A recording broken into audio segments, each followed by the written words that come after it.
Today we are on our way to take a boat trip on the Zuari River here in Goa in India for birdwatching. You have to get up early because birds and other creatures are best observed in the early morning hours. After about 30 kilometers from Panjim, the capital of Goa, we are already at the bridge over the Zuari River, from where below this bridge our trip will begin. Our meeting point is down here at the ferry terminal. Our boat is already there. The fishing trawlers next door are still asleep. Only the cross and the passing train interrupt the morning stillness. Mrs. Kamat is already waiting for us after her husband died unexpectedly in 2016. She is now organizing these boat trips in his spirit, and to our delight is continuing her husband's legacy alongside her profession as a doctor.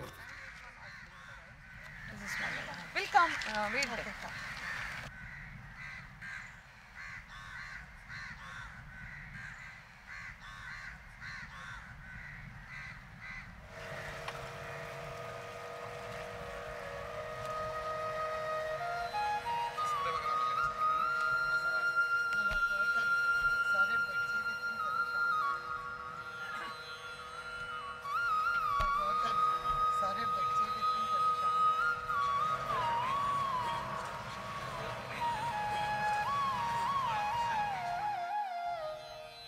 During the winter months, the great white egret can be found in large numbers here on the riverbanks, especially when they can easily pick the fish from the nets of the fishermen in the morning at low tide. But as cheeky as they feed themselves here on occasion, they are also very shy. If you get closer than 30 meters, they flee.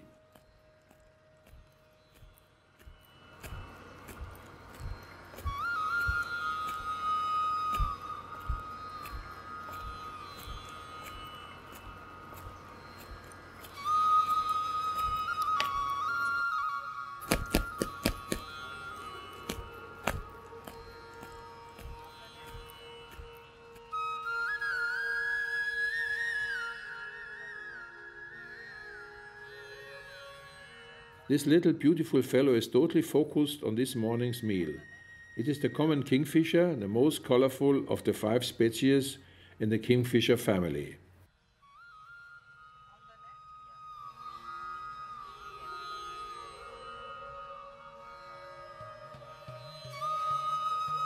Here we see an Indian-boned heron in action, acrobatically snapping at what appears to be a fish, but unfortunately it seems to be just a leaf.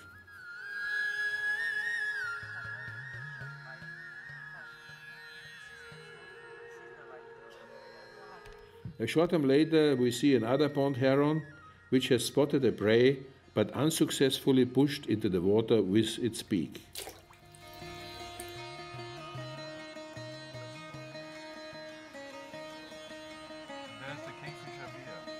This is a white-throated kingfisher. They are common here in Goa. It breeds from early April to mid-July.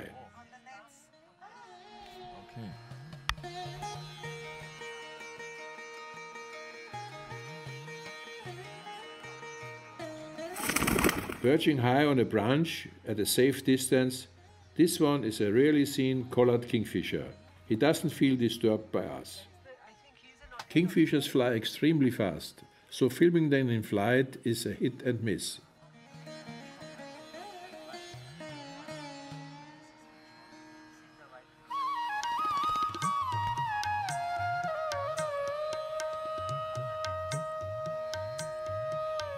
I am particularly pleased that I was able to film this rare black-capped kingfisher in slow motion as it took off.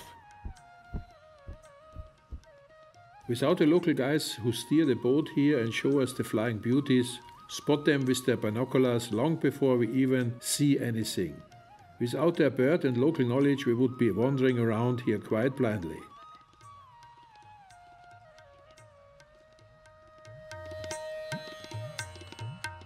This white-bellied sea eagle watches us suspiciously from a safe distance, but luckily doesn't fly away. A short time later we spot an Eurasian sparrowhawk. It prefers more open areas in wetlands, That we see it here at the riverbank is a rarity.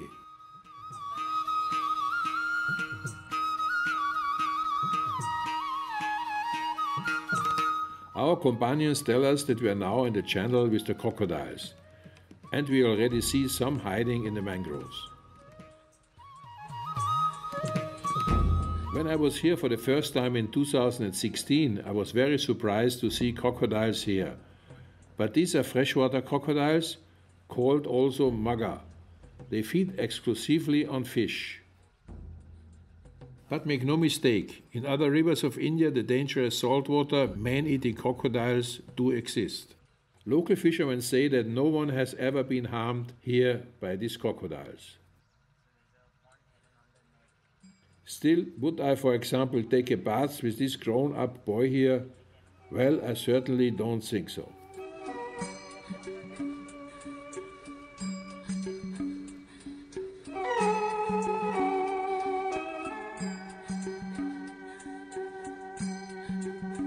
After we have seen the crocodiles, almost 3 hours of interesting exploration passed and we drive back.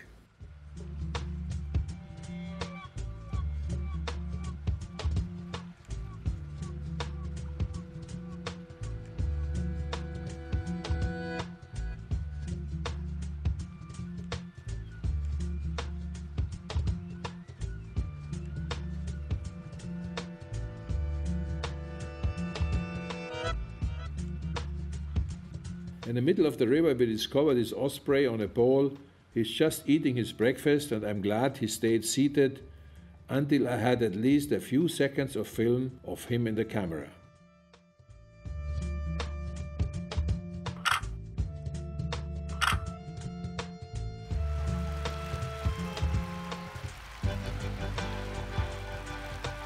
I'm thinking of Mr. Kamat, who brought us and thousands of bird-loving tourists closer to the bird life here on the Zuari River for so many years.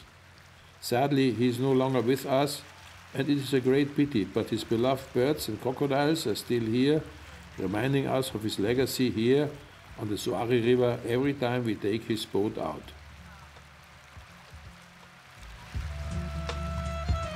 Also, GOA is only about a third of the size of Austria, but depending on the season you can meet 450 different bird species here like nowhere else in India. This is of course due to the nature, the large areas of water, nature conservation and the fact that the farmers here do not use any pesticides. That is why it was possible that we could see so many interesting birds as well as crocodiles in such a short time, and of course we hope and wish that this bird's paradise will remain like this for a very long time, if not forever.